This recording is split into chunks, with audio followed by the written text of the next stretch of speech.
ಹಸಿವಾಗ್ತಾ ಇದೆಯಾ? ನಾವು ಮೈಸೂರಿಂದ ಬಂದ್ಬಿಟ್ಟಿದೀವಿ, ನಮಗೂ ಹಸಿವಾಗ್ತಾ ಇದೆ. ಬಟ್ ಒಂದು 5 ನಿಮಿಷದಲ್ಲಿ ಮುಗಿಸೋಣ, ಆಗತ್ತಲ್ಲ? ತುಂಬಾ ಒಳ್ಳೆ ಮಕ್ಕಳು, SK ಪಬ್ಲಿಕ್ ಶಾಲೆ ಮಕ್ಕಳು, ತುಂಬಾ ಒಳ್ಳೆಯ ವಿದ್ಯಾರ್ಥಿಗಳು. 10 ನಿಮಿಷ ಪರವಾಗಿಲ್ಲ. ಹಂಗಾದ್ರೆ ನೆರೆ ಕೆನ್ನಗೆ ತೆರಗಲ್ಲಕ್ಕೆ ಶರೀರ ಗೂಡು ಹೋಗದ ಮುನ್ನ, ಹಲ್ಲು ಹೋಗಿ ಬೆನ್ನು ಬಾಗಿ ಅನ್ಯರಿಗೆ ಹಂಗಾಗದ ಮುನ್ನ, ಕಾಲ ಮೇಲೆ ಕೈಯ ನೂರಿ ಕೋಲು ಹಿಡಿಯದ ಮುನ್ನ, ಮುಪ್ಪಿಂದೊಪ್ಪ ಒಳಿಯದ ಮುನ್ನ, ಮೃತ್ಯು ಮುಟ್ಟದ ಮುನ್ನ, ಪೂಜಿಸು ಕೂಡಲ ಸಂಗಮ ದೇವನ. ಕರ್ನಾಟಕದ ಸಾಂಸ್ಕೃತಿಕ ನಾಯಕ ವಿಶ್ವಗುರು ಬಸವಣ್ಣನವರ ವಚನವನ್ನ ಸ್ಮರಿಸಿ ಈ ದಿನ ಶರಣು ವಿಶ್ವವಚನ ಫೌಂಡೇಶನ್ ವತಿಯಿಂದ ನಮ್ಮ ಬೆಂಗಳೂರಿನ ಆನೇಕಲ್ ತಾಲೂಕಿನಲ್ಲಿರುವಂತಹ SK ಪಬ್ಲಿಕ್ ಸ್ಕೂಲ್ ಬೊಮ್ಮಸಂದ್ರದಲ್ಲಿ ಇರುವಂತಹ ಈ ಶಾಲೆಯಲ್ಲಿ 122ನೇ ಶಾಲೆಗಳೆಡೆಗೆ ವಚನಗಳ ನಡಿಗೆ ಕಾರ್ಯಕ್ರಮವನ್ನು ಹಮ್ಮಿಕೊಂಡಿದ್ದೇವೆ. ಇಲ್ಲಿ ದಾಸೋಹಿಗಳು ನಮ್ಮ ಸಿದ್ದರಾಮಣ್ಣನವರ ಸರ್ ಮತ್ತೆ ಶಾರದಾ ಮೇಡಮ್ ಅವರ ದಾಸೋಹ ಮತ್ತೆ ಶ್ರೀಮತಿ ಸವಿತಾ ಸಿ ಜಂಬಿಗೆಯವರ ದಾಸೋಹದ ನಿಮಿತ್ತ 122ನೇ ಶಾಲೆಗಳೆಡೆಗೆ ವಚನಗಳ ನಡಿಗೆ ಕಾರ್ಯಕ್ರಮವನ್ನ ಮಾಡಿದ್ದೇವೆ. ಇದಕ್ಕೆ ಕಾರಣೀಭೂತರು, ಈ ಶಾಲೆಯಲ್ಲಿ ಕಾರ್ಯಕ್ರಮ ಮಾಡಬೇಕು ಅಂದ್ರೆ ನಮ್ಮ ಆತ್ಮೀಯರಾದಂತಹ ಶಶಿಧರ್ ಸರ್ ಅವರ ಒಂದು ವಿಶೇಷ ಆಸಕ್ತಿ. ಆ ಆಸಕ್ತಿಯಿಂದ ಇಲ್ಲಿ ಮೈಸೂರಿಂದ ವಚನಗಳನ್ನ ಇಲ್ಲಿಗೆ ನಡೆದುಕೊಂಡು ಕರ್ಕೊಂಡು ಬಂದಿದ್ದೇವೆ. ಸುಮಾರು ಒಂದು 40ಕ್ಕೂ ಹೆಚ್ಚು ಮಕ್ಕಳು ವಚನವನ್ನ ಹೇಳಿದ್ದಾರೆ. ನಿಮಗೂ ವಚನ ನೋಡಿದ್ರೆ ಗೊತ್ತಾಗ್ತಾ ಇದೆ. ಹಸಿವು ಆದ್ರೆ ಹಸಿವುನಿಂದ ನಾವು ಸ್ವಲ್ಪ ಕೇಳಿಸ್ಕೊಳ್ಳೋದು ಕಡಿಮೆ ಆಗುತ್ತೆ ಅಲ್ವಾ? ಅದಕ್ಕೂ ಶರಣರು ವಚನವನ್ನ ಬರೆದು ಬಿಟ್ಟಿದ್ದಾರೆ ಹಸಿವಿನ ಬಗ್ಗೆ. ಹಸಿವೆಂಬ ಹೆಬ್ಬಾವು ಬಸುರ ಬಂದು ಹಿಡಿದಡೆ, ವಿಷವೇರಿ ತಯ್ಯ ಆಪಾದ ಮಸ್ತಕಕ್ಕೆ, ಹಸಿವಿಗೆ ಅನ್ನವನಿಕ್ಕಿ ವಿಷವ ನಿಡುಗಬಲ್ಲಡೆ, ಆತನೇ ಗಾರುಡಿಗ ಕಾಣ ರಾಮನಾಥ ಅಂತ ಜೇಡರ ದಾಸಿಮಯ್ಯನವರು 12ನೇ ಶತಮಾನದಲ್ಲೇ ಹಸಿವಿದ್ದಾಗ ನಾವು ಉಪನ್ಯಾಸವನ್ನ ನೀಡಿದ್ರೆ ಅದು ರುಚಿಸೋದಿಲ್ಲ ಅಂತ ಆಗ್ಲೇ ಹೇಳ್ಬಿಟ್ಟಿದ್ದಾರೆ. ಆದ್ರೂ ನಮ್ಮ ಶಶಿಧರ್ ಸರ್ ವಿಶೇಷ ಕಾಳಜಿಯಿಂದ ಒಂದು 5 ನಿಮಿಷ ಮಾತಾಡಿ ಅಂತ ಹೇಳಿದ್ದಾರೆ. ಈಗ ನಾನು ಮಾತಾಡಲ್ಲ, ನಿಮ್ಗೆ ಈಗ 40 ಮಕ್ಕಳು ವಚನ ಹೇಳಿದಾರಲ್ಲ, ಈಗ 200 ಮಕ್ಕಳು ಕೂಡ ವಚನ ಹೇಳಬೇಕು ಅನ್ನೋದು ನನ್ನ ಆಶಯ. ಹೇಳ್ತೀರಲ್ಲ ನನ್ನ ಜೊತೆ? ನೀವು ಶಾಲೆಯಿಂದ ಮನೆಗೆ ಹೋಗ್ತೀರಾ, ಮನೆಗೆ ಹೋದಾಗ ಓದ್ಬೇಕು ಅಂತ ತೊಡಗ್ತೀರಾ. ಆದ್ರೆ ನಿಮ್ಮ ಅಪ್ಪ ಅಮ್ಮ ಏನ್ ಹಾಕ್ಬಿಟ್ಟಿದ್ದಾರೆ, ಅಣ್ಣನ ಏನೋ ಟಿವಿ ಹಾಕ್ಬಿಟ್ಟಿದ್ದಾರೆ ಅಲ್ವಾ? ಟಿವಿ ಹಾಕ್ಬಿಟ್ಟಿದ್ರೆ ನೀವು ಓದಕ್ ಹೋಗ್ತಾ ಇದ್ದೀರಾ, ಟಿವಿ ನೋಡ್ಬೇಕು. ಟಿವಿ ನೋಡ್ತೀರಾ, ಓದ್ತೀರಾ? ವೆರಿ ಗುಡ್, ಒಳ್ಳೆ ಮಕ್ಕಳಾಗಾದ್ರೆ. ಮತ್ತೆ ಮೊಬೈಲ್ ಇದೆ ಅಲ್ವಾ? ನಿಮ್ಮ ಅಪ್ಪ ಅಮ್ಮ ಮೊಬೈಲ್ ಬಳಸ್ತಾರೆ, ಮೊಬೈಲ್ ಅಲ್ಲಿ ಫೇಸ್ಬುಕ್ ನೋಡ್ಬೇಕು, ಇನ್ಸ್ಟಾಗ್ರಾಮ್ ನೋಡ್ಬೇಕು ಅಂತ ಆಸೆ ಆಗುತ್ತೆ ನಿಮ್ಗೆ, ಹೌದಾ? ಮೊಬೈಲ್ ನೋಡ್ತೀರಾ, ಓದ್ತೀರಾ? ಅಂತ ಸಂದರ್ಭದಲ್ಲಿ ನಿಮ್ಗೆ ಟಿವಿ ನೋಡ್ಬೇಕು ಅನ್ಸಿದ್ರೆ, ಮೊಬೈಲ್ ನೋಡ್ಬೇಕು ಅನ್ಸಿದ್ರೆ ಬಸವಣ್ಣವರು ಒಂದು ವಚನವನ್ನ ಹೇಳಿದ್ದಾರೆ. ಆ ವಚನವನ್ನ ನಿಮ್ಗೆ ಹೇಳ್ಕೊಡ್ತೀನಿ, ಹೇಳ್ತೀರಲ್ಲ? ಅತ್ತಲಿತ್ತ ಹೋಗದಂತೆ.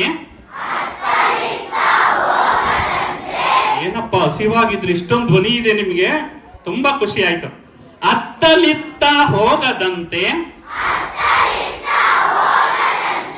ಎಳವನ ಮಾಡಯ್ಯ ತಂದೆ, ಸುತ್ತಿ ಸುಳಿದು ನೋಡದಂತೆ ಅಂಧಕನ ಮಾಡಯ್ಯ ತಂದೆ, ಮತ್ತೊಂದ ಕೇಳದಂತೆ ಕಿವುಡನ ಮಾಡಯ್ಯ ತಂದೆ, ನಿಮ್ಮ ಶರಣರ ಪಾದವಲ್ಲದೆ ಮತ್ತೊಂದು ವಿಷಯ ಕೆಲಸದಂತೆ ಇರಿಸು ಕೂಡಲ ಸಂಗಮ ದೇವ. ಅರ್ಥ ಆಯ್ತಾ? ನೀವು ಹೋಗ್ತಾ ಇದ್ದೀರಾ, ಆಟ ಆಡ್ಬೇಕು ಅನ್ಸುತ್ತೆ, ಆಗ ನನ್ನನ್ನ ಕುಂಟನನ್ನಾಗಿ ಮಾಡು. ಟಿವಿ ನೋಡ್ಬೇಕು ಅನ್ಸುತ್ತೆ, ಆಗ ನನ್ನನ್ನ ಕುರುಡನನ್ನಾಗಿ ಮಾಡು. ಇನ್ನು ಯಾವುದೋ ಒಂದು ಸೌಂಡ್ ಬರ್ತಾ ಇದೆ, ಕೇಳ್ತಾ ಇದೆ, ಅದನ್ನ ಕೇಳದಂತೆ ಕಿವುಡನನ್ನಾಗಿ ಮಾಡು ಅಂತ ಹೇಳ್ತಾರೆ. ನೀವು ಆತ್ಮವಿಶ್ವಾಸ ಮತ್ತು ಏಕಾಗ್ರತೆಯನ್ನ ಬೆಳೆಸ್ಕೊಳ್ಬೇಕು ಅಂದ್ರೆ ಈ ವಚನವನ್ನ ಹೇಳ್ಬೇಕು. ಮತ್ತೆ ಓದಕ್ ತೊಡಗಿದ್ದೀರಾ, ಯಾವ್ದೋ ಗಣಿತ ಮೇಡಮ್ ಪ್ರಮೇಯ ಹೇಳ್ಕೊಟ್ಟಿದ್ದಾರೆ, ಸೂತ್ರವನ್ನ ಹೇಳ್ಕೊಟ್ಬಿಟ್ಟಿದ್ದಾರೆ, ಕನ್ನಡ ಮೇಡಮ್ ಸಂಧಿ ಹೇಳ್ಕೊಟ್ಬಿಟ್ಟಿದ್ದಾರೆ, ಅದನ್ನ ಕಲಿತಾ ಇದ್ದೀರಾ, ಹಾಕ್ತಾ ಇಲ್ಲ. ಆ ಸಂದರ್ಭದಲ್ಲೂ ಕೂಡ ಒಂದು ವಚನ ಇದೆ, ಅಭ್ಯಾಸ ಮಾಡಿದಾಗ ಈ ವಚನವನ್ನ ಹೇಳಿ ಅದನ್ನು ಚೆನ್ನಾಗಿ ಅಭ್ಯಾಸ ಮಾಡ್ಬೋದು. ನೀವು ಹೇಳ್ತೀರಲ್ಲ, ನೀ ನೊಲಿದಡೆ ಹೊರಡು ಕೊನರುವುದಯ್ಯ, ನೀ ನೊಲಿದಡೆ ಹೊರಡು ಭಯನಹುದಯ್ಯ, ನೀ ನೀನೊಲಿದಡೆ ವಿಷವೆಲ್ಲ ಅಮೃತಬಹುದಯ್ಯ, ನೀನೊಲಿದಡೆ ಸಕಲ ಪಡಿ ಪದಾರ್ಥವು ಇದಿರಲ್ಲಿರ್ಪುವು, ಕೂಡಲ ಸಂಗಮ ದೇವ. ನೀವು ಅಧ್ಯಯನ ಮಾಡ್ತಾ ಮಾಡ್ತಾ ಪರಮಾತ್ಮನನ್ನ ನೆನೆದಾಗ ಎಂತಹ ವಿದ್ಯೆಯೂ ಕೂಡ ನಮಗೇನಾಗುತ್ತೆ, ಕರಗತ ಆಗುತ್ತೆ. ಈ ವಚನವನ್ನ ಹೇಳಿ ನಾವು ಕೊಟ್ಟಿದ್ದೇನೆ ಪುಸ್ತಕವನ್ನ. ಆ ಪುಸ್ತಕದಲ್ಲಿ ಇರುವಂತಹ ವಚನಗಳನ್ನ ನೀವು ಅಧ್ಯಯನವನ್ನ ಮಾಡಿ, ಅಭ್ಯಾಸವನ್ನ ಮಾಡಿ. ಮತ್ತೆ ನಮ್ಮ ಶಶಿಧರ್ ಸರ್ ಒಂದು ಪ್ರಶ್ನಾರ್ಥಕ ಚಿಹ್ನೆ ಹಾಕ್ಬಿಟ್ರಾಗ, ವಿಭೂತಿ ಪ್ರತಿಯೊಬ್ರು ಹಾಕ್ಬೇಕು, ವಿಭೂತಿ ಹಾಕಿದ್ರೆ ಒಳ್ಳೆಯದಾಗತ್ತೆ, ಅದನ್ನ ಕುಮಾರಸ್ವಾಮಿ ಸರ್ ಹೇಳ್ತಾರೆ ಅಂತ ಹೇಳಿದ್ರು. ಹೌದಾ? ಹೇಳಿದ್ರ? ಅದಕ್ಕೆ ಹೇಳಲಿಲ್ಲ ಅಂದ್ರೆ ನಾನು ಪರಿಪೂರ್ಣ ಆಗೋಲ್ಲ ಅಲ್ವಾ? ವಿಭೂತಿ ಅನ್ನೋದು ತುಂಬಾ ವಿಶೇಷವಾದದ್ದು. ಬೆಳಿಗ್ಗೆ ಎದ್ದು ನೀವು ವಿಭೂತಿಯನ್ನ ಹಾಕಿದ್ರೆ ನಮ್ಮ ಮನಸ್ಸಿನಲ್ಲಿ ಒಂದು ರೀತಿಯ ಅಯಸ್ಕಾಂತೀಯ ಶಕ್ತಿ ಹರಿದಾಡುತ್ತೆ. ನಾನು ಕೂಡ ಶಿಕ್ಷಕರೇ, 26 ವರ್ಷ ಶಿಕ್ಷಕರಾಗಿ ಕೆಲಸವನ್ನ ಮಾಡಿದ್ದೇನೆ. ನಾನು ಶಾಲೆಗೆ ಹೋಗ್ಬೇಕಾದ್ರೂ ಕೂಡ ಭಸ್ಮವನ್ನೇ ಹಾಕೊಂಡು ಹೋಗುವಂತದ್ದು, ಮನೆಗೆ ಬಂದವಾಗ್ಲೂ ಕೂಡ ಭಸ್ಮವನ್ನ ಹಾಕೋದು. ಶಶಿಧರ್ ಸರ್ ಬಂದ್ರು, ಎಲ್ಲಿಂದ? ಮನೆಯಿಂದ ಇಲ್ಲಿಗೆ ಬಂದ್ರು. ಬರ್ತಿದ್ದಂಗೆ ಸರ್ 1-2 ನಿಮಿಷ ಇರಿ ಸರ್, ನನ್ನ ಜೊತೆ ಮಾತಾಡ್ಲಿಲ್ಲ ಅವರು. 1-2 ನಿಮಿಷ ಇರಿ ಸರ್ ಅಂತ ಒಳಗಡೆ ಹೋಗಿ ವಿಭೂತಿಯನ್ನು ಹಾಕೊಂಡು ಬಂದ್ರು. ಅದಕ್ಕೆ ಒಂದು ಶಕ್ತಿ ಇದೆ ಅಲ್ವಾ? ಶಕ್ತಿ ಇದೆ. ಆ ಶಕ್ತಿಯಿಂದ ಏನಾಗಿದೆ, ಪ್ರತಿಯೊಬ್ಬರು ಕೂಡ ಯಾವುದೇ ಕೆಲಸವನ್ನ ಮಾಡಕ್ ಹೋದ್ರು ಕೂಡ ಆ ಕೆಲಸ ಸುಸೂತ್ರವಾಗಿ ನಡೆಯುತ್ತೆ. ಅದಕ್ಕೆ ಬಸವಣ್ಣವರೇ, ಚೆನ್ನ ಬಸವಣ್ಣವ್ರು ಹೇಳ್ತಾರೆ, ವಿಭೂತಿಯೇ ಕುಲದೈವ, ವಿಭೂತಿಯ ಮನೆದೈವ, ವಿಭೂತಿಯ ಸರ್ವಕಾರಣ, ವಿಭೂತಿಯ ಸರ್ವಸಿದ್ಧಿ, ವಿಭೂತಿಯ ಸರ್ವವಶ್ಯ, ಅಯ್ಯ ಕೂಡಲ ಚೆನ್ನ ಸಂಗಮ ದೇವ, ಶ್ರೀ ಮಹಾ ವಿಭೂತಿ ಎಂಬ ಪರಂಜ್ಯೋತಿ ನೀವಾತಿರಾಗಿ ವಿಭೂತಿಯೇ ನನಗೆ ಸರ್ವಸಾಧನವು ಅಂತ ಹೇಳ್ತಾರೆ.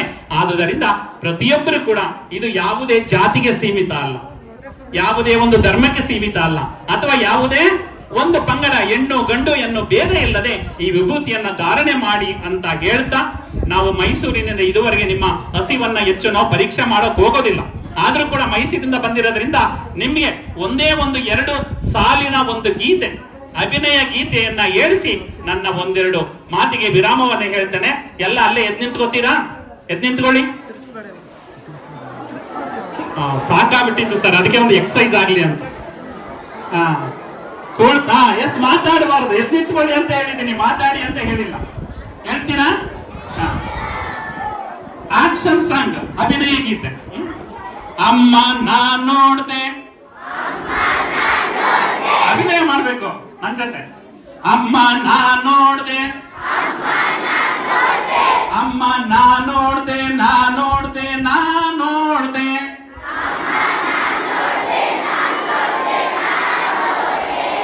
ಏನ್ ನೋಡ್ದೆ, ಏನ್ ನೋಡ್ದೆ, ಏನ್ ನೋಡ್ದೆ, ಏನ್ ನೋಡ್ದೆ, ಏನ್ ನೋಡ್ದೆ, ಹೋಗಿ ಬರುವಾಗ ಅಲ್ಲಿ ಮಗು ಒಂದಿತ್ತು, ಅದು ಈಗಂತೂ, ಅದು ಈಗಂತೂ, ಅದು ಈಗಂತೂ, ಈಗಂತೂ, ಈಗಂತೂ,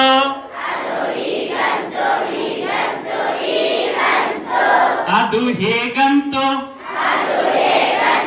ಅದು ಹೇಗಂತೂ, ಅದು ಹೇಗಂತೂ, ಹೇಗಂತೂ, ಹೇಗಂತೂ, ಹೇಗಂತೂ, ಈಗಂತೂ, ಈಗಂತೂ, ಈಗಂತೂ, ಅಮ್ಮ ನಾ ನೋಡ್ದೆ, ನಾ ನೋಡ್ದೆ, ನಾ ನೋಡ್ದೆ,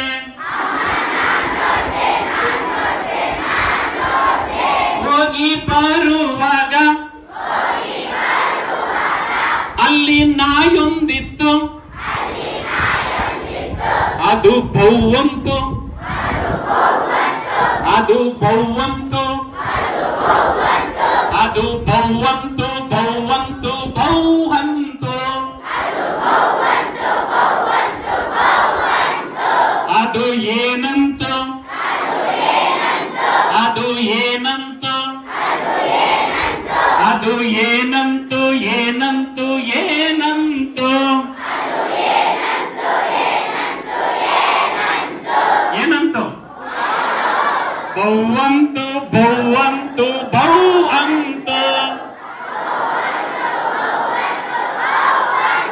ಹೀಗೆ ಸಾಗುತ್ತೆ. ಕೊನೆಗೆ ಬಂದ್ಬಿಡ್ತೀನಿ. ಆ ಗೀತೆಯ ಕೊನೆಯದು. ಅಮ್ಮ ನಾ ನೋಡ್ದೆ ನಾ ನೋಡ್ದೆ ನಾ ನೋಡ್ದೆ, ಏನ್ ನೋಡ್ದೆ ಏನ್ ನೋಡ್ದೆ ಏನ್ ನೋಡ್ದೆ, ಹೋಗಿ ಬರುವಾಗ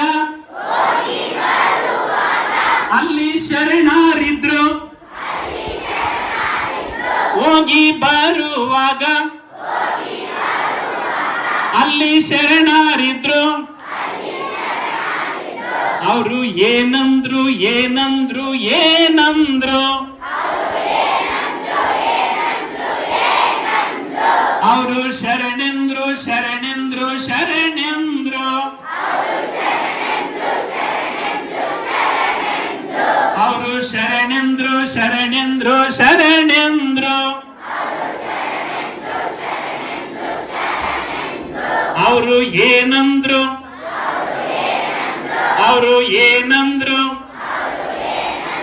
ಅವರು ಏನಂದ್ರು ಏನಂದ್ರು ಏನಂದ್ರು, ಏನಂದ್ರು ಶರಣೆಂದ್ರು ಶರಣೆಂದ್ರು ಶರಣೆಂದ್ರು. ಧನ್ಯವಾದಗಳು ಮಕ್ಕಳೇ, ಕೂತ್ಕೊಳ್ಳಿ. ಈಗ ಇಷ್ಟ ಆಯ್ತಾ? ಇಷ್ಟ ಆಯ್ತಾ?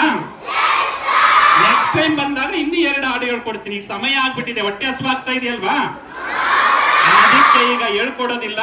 ನೆಕ್ಸ್ಟ್ ಟೈಮ್ ಮುಂದಿನ ವರ್ಷ ಮತ್ತೆ ಬರ್ತೀವಲ್ಲ, ಆಗ ಇನ್ನೂ 2 ವಿಶೇಷ ಗೀತೆಗಳನ್ನ ನಿಮ್ಗೆ ಹೇಳ್ಕೊಡ್ತೀವಿ ಅಂತ ಹೇಳ್ತಾ, SK ಪಬ್ಲಿಕ್ ಶಾಲೆಯಲ್ಲಿ ಹಸಿವಾಗಿತ್ತು. ಆ ಹಸಿವನ್ನ ಈ ರೀತಿಯಲ್ಲಿ ಗೀತೆಯ ಮುಖಾಂತರ ನಮ್ಮ ಮಕ್ಕಳು ತುಂಬಿಕೊಳ್ಳಿ. ಯಾಕಂದ್ರೆ ಮಕ್ಕಳ ಒಂದು ಪ್ರಿಯವಾಗಿರುವಂತಹ ಶಶಿಧರ್ ಸರ್ ಎಲ್ಲೇ ಮಕ್ಕಳ ಪ್ರತಿದಿನ ಅವ್ರ ಫೇಸ್ಬುಕ್ ಅಲ್ಲಿ ಒಂದು ಮಗುವನ್ನ ನೋಡದೆ ನಾನು ಇರೋದಿಲ್ಲ. ಯಾವುದೇ ಒಂದು ಇನ್ಸ್ಟಾಗ್ರಾಮ್ ಪೇಜ್ ತಗಿಲಿ, ಫೇಸ್ಬುಕ್ ಪೇಜ್ ತಗಿಲಿ, ಮಕ್ಕಳ ಬಗ್ಗೆ ತುಂಬಾ ಒಲವನ್ನ ಹೊಂದಿದ್ದಾರೆ. ಅವ್ರು ಇನ್ನೇನು ಬೇಕಾದ್ರೂ ಸಂಪಾದನೆ ಮಾಡೋದಕ್ಕೆ ಬೇರೆ ಕ್ಷೇತ್ರವನ್ನ ಹಿಡಿಬಹುದಾಗಿತ್ತು. ಆದ್ರೆ ಈ ಒಂದು ಶಾಲೆಯನ್ನ ತೆರೆದು ಮಕ್ಕಳ ಬಗ್ಗೆ ಅಪಾರ ಒಲವನ್ನ ಹೊಂದಿರೋದ್ರಿಂದ ಈ ಶಾಲೆಯನ್ನ ಸ್ಥಾಪನೆಯನ್ನ ಮಾಡಿದ್ದಾರೆ. ಅವರಿಗೆ ಒಳ್ಳೇದಾಗ್ಲಿ, ಇನ್ನೂ ಕೂಡ ಹೆಚ್ಚಿನ ಮಕ್ಕಳಿಗೆ ಬೆಳಕನ್ನ ನೀಡುವಂತ ಒಂದು ಅವಕಾಶ ಅವ್ರದ್ದಾಗ್ಲಿ ಅಂತ ಹೇಳ್ತಾ, ಹೊರಡುವೆ ನಾನು ಹೊರಡುವೆ ಮುಂದೆ, ಬರುವುದು ವಿಶ್ವವು ನನ್ನಯ್ಯ ಹಿಂದೆ, ಅವರಿವರೆಂಬೆನೆ ಎಲ್ಲರೂ ಒಂದೇ, ಎಲ್ಲರಿಗಿರುವನು ಒಬ್ಬನೇ ತಂದೆ, ಬರುವೆನು ಬರುವೆನು ಭುವಿಯನ್ನು ಬೆಳಗಿ, ಬಸವನ ಬೆಳಕೆ ಎಲ್ಲಾಡಿ ಬಂದೆ, ಭಾರತವೆಲ್ಲ ಸುತ್ತಾಡಿ ಬಂದೆ ಎಂದು ಹೇಳುತ್ತಾ ನನ್ನ 1-2 ನುಡಿಗೆ ವಿರಾಮವನ್ನ ಹೇಳ್ತಾ ಇದ್ದೇನೆ. ಜೈ ಬಸವ, ಜೈ ಶರಣ.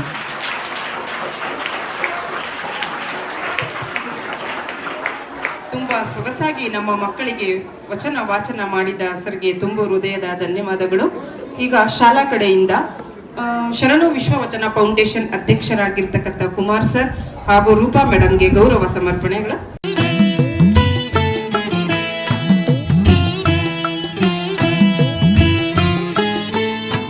ಹೊರಡುವೆ ನಾನು ಹೊರಡುವೆ ಮುಂದೆ, ಬರುವುದು ವಿಶ್ವವು ನನ್ನಯ ಹಿಂದೆ, ಅವರಿವರೆಂಬೇನೆ ಎಲ್ಲರೂ ಒಂದೇ, ಎಲ್ಲರಿಗಿರುವನು ಒಬ್ಬನೇ ತಂದೆ, ಬರುವೇನು ಬರುವೇನು ಭುವಿಯನ್ನು ಬೆಳಗಿ, ಬರುವೇನು ಬಂದೇ ಬರುವೇನು, ಬಸವನ ಬೆಳಕೆ ಎಲ್ಲಾಡಿ ಬಂದೆ, ವಿಶ್ವವೆಲ್ಲವೂ ನನ್ನದೇ ಎಂದೇ, ಬಸವನ ಬೆಳಕೆ ಎಲ್ಲಾಡಿ ಬಂದೆ, ವಿಶ್ವವೆಲ್ಲವೂ ನನ್ನದೇ ಎಂದೇ, ಬರುವೇನು ಬಂದೆ ಬರುವೇನು, ಬರುವೇನು ಬಂದೆ ಬರುವೇನು, ಬರುವೇನು ಬಂದೆ ಬರುವೇನು, ಬರುವೇನು ಬಂದೆ ಬರುವೆ.